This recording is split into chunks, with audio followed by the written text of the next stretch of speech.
Фейсбук, Ютуб, как сте? Един коментар за Величие тук. Значи, първо, ако Марков беше тарикат, не знам кой е направил, ще видим. Той ще пак да фърли бомбата в парламента, нали, да отиде да каже Борисов е виновен за всичко, нали, да се опита да казва, ще спра войната за определени часове, ще спра помощта за Украина, нали. Неща, които и да обещал на хората. Тика, че ако ще вземаш някакви схеми, ще правиш, ти пак ги прави. Обаче ти обещай, направи нещо, поне да замаеш очите на хората. Де да стоиш там или да излезеш, да говориш някакви празни приказки, супер притеснен такъв, умрял от страх. Явно, че се притеснява, дали си лична треска, разбирам го.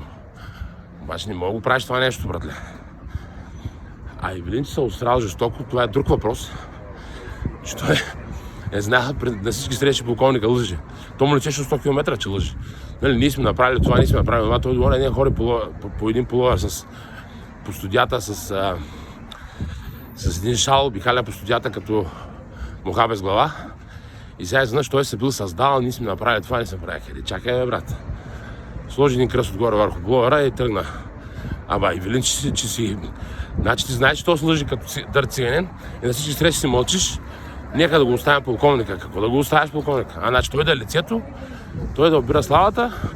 Нещо неправилна сглобка на Евелин. Много неправилна. Не знам дали ще се възстанови изобщо. Това е коментара, пичове. Айде, чао.